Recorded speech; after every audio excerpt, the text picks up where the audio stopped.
बिस्मिल्लाहिर्रहमानिर्रहीम। अस्सलाम वालेकुम रहमतुल्लाहि व बरकातुहू। दोस्तों, अल्लाह ताला ने इस दुनिया को इम्तिहान की जगह बनाया है। लेकिन दुनिया ना तो आइडियल होम है और ना ही ये जन्नत है। लेकिन साइंसदानों ने इसको आइडियल होम बनाने की कोशिश की और इसको और भी ज़्यादा मुसीबतों का घर बना दिया। यही वजह है कि जब खुदाई कामों में मदाखलत की कोशिश करते हैं तो वो अल्लाह हमें अपना आप दिखाता है और हम पर आजमाइश लाता है, चाहे वो भूख प्यास और कहत की सूरत में हो या फिर कोई मूजी वबा। और यही वबा इन दिनों पूरी दुनिया में फैली हुई है और खौफ की अलामत बनी हुई है। लेकिन दोस्तों, इस्लाम एक ऐसा दीन है जिसमें इस दुनिया के अंदर हर चीज, हर सवाल का जवाब और हर मर्ज का इलाज मौजूद है। बस ज़रूरत है तो इसको समझने की। और ऐसा ही हाल आपको बताएंगे कि वबा ने जब हर तरफ तबाही और खौफ फैलाया हुआ है तो ऐसे वक्त में भी इस्लाम ने हमें सहारा दिया। और वो बातें जो हमारे सच्चे दीन ने 1400 साल पहले बता दी थी, अब उनका दोबारा से जिक्र किया जा रहा है। और हमारे सच्चे दीन ने हमें कभी भी अकेला नहीं छोड़ा। और अब जबकि ये मूजी मर्ज पाकिस्तान में भी आ चुका है, तो कैसे हमें इससे बचाव के इशारे में रहे हैं और किस तरह अल्लाह ताला ने एक बुजुर्ग को ख्वाब के जरिए इस मूजी वबा से महफूज रहने का तरीका बताया। वो बुजुर्ग कौन है और उनका ख्वाब सच्चा है, इसकी क्या वजह है, ये सब बातें हम आपको आज की इस वीडियो में बताएंगे। लेकिन तफसीलात में जाने से कबल आपसे गुजारिश है कि वीडियो को लाइक करें और अगर अभी तक आप हमारे चैनल उर्दू लैब का हिस्सा नहीं बने तो हमारे चैनल उर्दू लैब को सब्सक्राइब करके घंटी का बटन ज़रूर दबा दें, ताकि आपको इस तरह की हकाइक से भरपूर वीडियोस बर वक्त मिलती रहें। दोस्तों, पहले एक ज़रूरी बात जान लें, फिर आपको इस पर एक वाकया सुनाएंगे कि अल्लाह वालों और नेक लोगों के ख्वाब कैसे सच्चे होते हैं। ये बात ज़हन नशीन कर ली जाए कि मुतलकन ख्वाब का इनकार कर देना कि सिरे से ख्वाब या रोयाए सालिहा का कोई वजूद ही नहीं होता, या ये गुमान करना कि ख्वाब महज झूठ और मन घड़त है, ऐसा रवैया जहालत और लाइल्मी है। क्योंकि ख्वाब के वजूद और तसव्वुर का सराहतन इनकार कर देना कुफ्र है। इसलिए कि ख्वाब का वजूद कुरान करीम से और अहदीस नबी सल्लल्लाहु अलैहि वसल्लम से साबित है। जैसे कुरान मजीद की सूरह यूनस की आयत नंबर 63 और 64 में अल्लाह ताला ने इरशाद फरमाया, तर्जुमा सुन लें। वो ऐसे लोग हैं जो ईमान लाए और हमेशा तकवा शियार रहे, उनके लिए दुनिया की जिंदगी में भी इज्जत और मकबूलियत की बशारत है और आखिरत में भी मगफिरत और शिफात। यह दुनिया में भी नेक ख्वाबों की सूरत में पाकीज़ा रूहानी मशाहदात हैं और आखिरत में भी हुस्न मुतलक के जलवे और दीदार। कुरान मजीद की तमाम तफसीर में है कि बशारत से मुराद वो नेक ख्वाब हैं जो अल्लाह रब्बुल इज़्ज़त ईमान वालों को अता करता है। अब आपको एक वाकया सुनाते हैं। हज़रत मौलाना दाऊद गजनवी रहमतुल्लाह अलैह का ख़ानदान बुज़ुर्गों, वलियों और अहले इल्म का ख़ानदान था। इस गुलिस्तान के आखिरी फूल मौलाना सैयद अबू बकर गजनवी रहमतुल्लाह अलैह थे, जो लंदन में एक हादसे में वफात पा गए।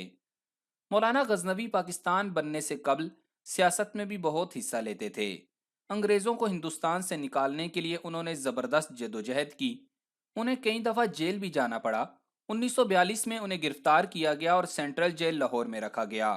मौसूफ फरमाते हैं कि 1943 में जेल ही में मेरी आंखों में दर्द शुरू हो गया और आहिस्ता आहिस्ता तकलीफ बढ़ती गई। अच्छे अच्छे डॉक्टरों से इलाज कराया, कोई आफाका ना हुआ। वो कहते हैं कि एक दिन मैंने दिल में तहैया कर लिया कि अब कोई इलाज नहीं कराऊंगा, जो खुदा को मंजूर है हो जाएगा। इस फैसले पर एक हफ्ता गुजरा होगा कि रात को ख्वाब में गत्ते का एक बड़ा सा बोर्ड मेरे सामने आया। उस पर कुरान मजीद की आयत लिखी हुई थी, जिनमें से मैंने एक आयत याद कर ली। उसके फौरन बाद आंख खुली तो वो आयत मेरी जुबान पर जारी थी। मैंने इस ख्वाब की ताबीर ये समझी कि ये आयत पढ़कर पानी पर दम करना चाहिए और फिर वो पानी आंखों पर डालना चाहिए, इससे आफाका होगा। चुनाचे चंद रोज मैंने अमल किया तो आंखों की तकलीफ ऐसे रफा हुई कि जिंदगी भर दोबारा वैसी तकलीफ नहीं हुई। उसके बाद मैंने बाज और लोगों को भी ये अमल बताया, उनकी तकलीफ भी खुदा ने रफा कर दी। अब आपको वबा के मुतालिक ख्वाब का बताते हैं। पाकिस्तान के जाने माने मशहूर आलिम दीन मुफ्ती तकी उस्मानी साहब ने एक निजी टीवी चैनल से गुफ्तगू करते हुए कहा है कि उनके एक दोस्त को अक्सर नबी मुकर्रम सल्लल्लाहु अलैहि वसल्लम की ज़ियारत होती है। और अब उस दोस्त ने बताया है कि नबी करीम सल्लल्लाहु अलैहि वसल्लम ने उसके ख्वाब में आकर वबा से बचाव का तरीकाकार बता दिया है। मुफ्ती तकी उस्मानी साहब का कहना था कि रसूल अकरम सल्लल्लाहु अलैहि वसल्लम ने वबा से बचाव का जो तरीका बताया है वो ये है कि 3 मरतबा सूरह फातिहा, 3 मरतबा सूरह इखलास और 313 मरतबा हस्बुनल्लाह व निअमल वकील पढ़ा जाए। तो अल्लाह ताला की तरफ से हर बीमारी और वबा से हम लोग महफूज रहेंगे। मुफ्ती तकी उस्मानी साहब ने मजीद कहा है कि मसाजिद में सफ़ों की बजाय अगर फर्श पर नमाज अदा की जाए तो बेहतर है।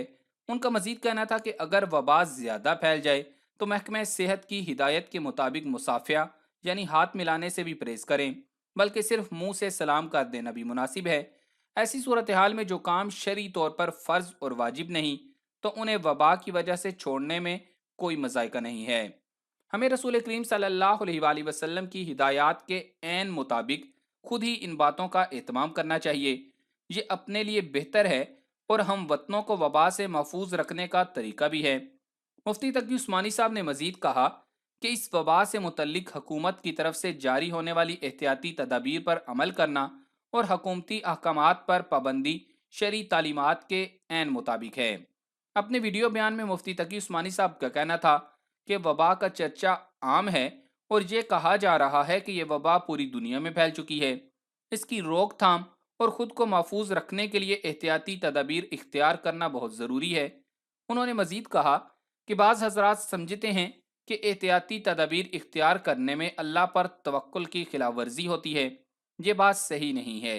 उन्होंने एक हदीस बयां की और बताया कि रसूल करीम सल्लल्लाहु अलैहि वसल्लम ने हुक्म दिया है कि ऐसे मौका पर एहतियाती तदाबीर इख्तियार की जाएं।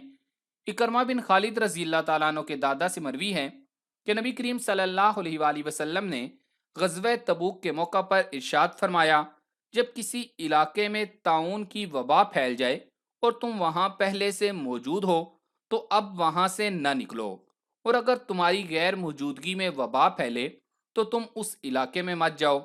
मुफ्ती तकी उस्मानी साहब का कहना था कि एहतियाती तदाबीर इख्तियार करना शरीयत का तकाजा है। हुकूमत और महकमे सेहत की तरफ से जो हिदायत जारी की गई उनकी पाबंदी शरई एतबार से ज़रूरी और मुनासिब है। उनका मजीद कहना था कि अगर हक में वक्त किसी मुसलहत के तहत कोई हुक्म दे तो सब पर उसकी पाबंदी लाजिम हो जाती है। बिलखसूस बड़े इज्तमाआत में वबा के फैलने के खतरात ज़्यादा हैं, इसलिए शादी ब्याह जैसे बड़े इज्तमाआत मौखर करें और अगर बहुत ज़रूरी है तो उनको बिल्कुल ही मुख्तसर कर दें, यानी शरई तकाजे पूरे करें और इंतहाई सादगी से निकाह करें। और जहाँ तक मुझे लगता है, मास्क की शक्ल में हिजाब, सफाई की गर्ज से बार बार वजू, बारातों में फजूल खर्ची, नाच गाने की बजाय सादगी, सिनेमा घर बंद, मेले ठेले बंद, शायद अल्लाह इशारा दे रहा है कि लौट आओ इस्लाम की तरफ अगर अपनी फलाह चाहते हो तो। मुफ्ती साहब का मजीद कहना था कि बाजमात नमाजों के हवाले से इस बात का ख्याल रखा जाए कि सुन्नत नमाजें घर से अदा करके आएं और नमाज के बाद की सुनते भी मस्जिद की बजाय घर जाकर ही अदा करें, क्योंकि घर में सुनते पढ़ना ज़्यादा अफजल है। उन्होंने अपील की कि नमाजी हजरात वजू भी घर से ही करके आएं, आइमा कराम नमाज जुमा और दीगर नमाजों में इख्तसार से काम लें, क्योंकि ज़रूरत के वक्त इबादत को मुख्तसर करना ही बेहतर है। दोस्तों, मस्जिदों में नमाज पढ़ने या ना पढ़ने पर बहुत से लोग इतराज़ात कर रहे हैं, तो आपको बताते चलें कि इस बारे में तकरीबन तमाम जय्यत उलमा यही राय रखते हैं कि मजबूरी की हालत में घर में नमाज पढ़ने में कोई बुराई नहीं है। लेकिन अभी वो मजबूरी नहीं आई, क्योंकि बाज़ारों में लोग फिर सकते हैं, दफातर में जा सकते हैं, अपने सारे काम काज कर सकते हैं, तो मस्जिद में नमाज पढ़ने क्यों नहीं जा सकते। जब मुल्क के अंदर कर्फ्यू लगेगा, जब बिल्कुल हर चीज़ बंद हो जाएगी, उस वक्त आप मजबूरी की हालत में होंगे, तब घर में नमाज पढ़ें। अगर अपने ज़रूरी कामों की वजह से आप घर से बाहर फिर सकते हैं तो फ़र्ज़ नमाज क्यों नहीं पढ़ सकते। चलें मौलाना तारिक जमील साहब का भी आपको बताते हैं। मौलाना तारिक जमील साहब ने भी अपने एक वीडियो पैगाम में कहा है कि हदीस नबी सल्लल्लाहु अलैहि वसल्लम से साबित होता है कि अगर मस्जिद आने में तकलीफ हो तो नमाज घर पर पढ़ी जा सकती है। इसलिए ये अमल ईमान की कमज़ोरी नहीं बल्कि एहतियाती तदबीर है। मौलाना तारिक जमील साहब ने कहा है कि एक हदीस नबी सल्लल्लाहु अलैहि वसल्लम से हमें दलील मिलती है कि हज़रत इब्न उमर रज़ी अल्लाह ताला अन्हो ने एक ऐसी रात में नमाज के लिए आज़ान दी कि जिसमें सर्दी और हवा चल रही थी, तो उन्होंने फरमाया, सल्लू फी रिहालिकुम, आगाह हो जाओ कि अपने घरों में नमाज पढ़ो। फिर फरमाया कि नबी करीम सल्लल्लाहु अलैहि वसल्लम मुअज्जन को यह कहने का हुक्म फरमाते, जब रात सर्द होती और बारिश होती तो फरमाया जाता कि आगाह हो जाओ, नमाज अपने घरों में पढ़ो। दोस्तों, मौलाना तारिक जमील साहब ने मजीद कहा कि इस हदीस नबवी से हमें दलील मिलती है कि अगर मस्जिद आने में कोई कबाहत हो तो नमाज अपने घर में पढ़ी जाए, इसमें कोई गुनाह नहीं है। और सुनने में आ रहा है कि सऊदी अरब, दुबई और इस तरह के दूसरे ममालिक के अंदर मसाजिद बंद कर दी गई हैं और मसाजिद में आजानें दी जा रही हैं, सल्लू फी रिहालिकुम, के नमाजें घर में अदा करो। और सऊदी अरब में मस्जिद नबवी और बैतुल्ला इस वक्त भी खुले हुए हैं, वहां पर नमाजें भी हो रही हैं और सहन के अलावा दूसरी मंजिलों के ऊपर तवाफ भी जारी है। मौलाना तारिक जमील साहब का मजीद कहना है कि अल्लाह पर तवक्कुल भी रखें और एहतियाती तदाबीर भी अपनाएं, नमाज मुख्तसर पढ़ी जाए और लोग कोशिश करें कि वजू घर से करके आएं। इसके अलावा मदरसे बंद करना, स्कूलों में बच्चों को छुट्टियां देना, शादी हाल बंद करना, ये सब एहतियाती तदाबीर हैं।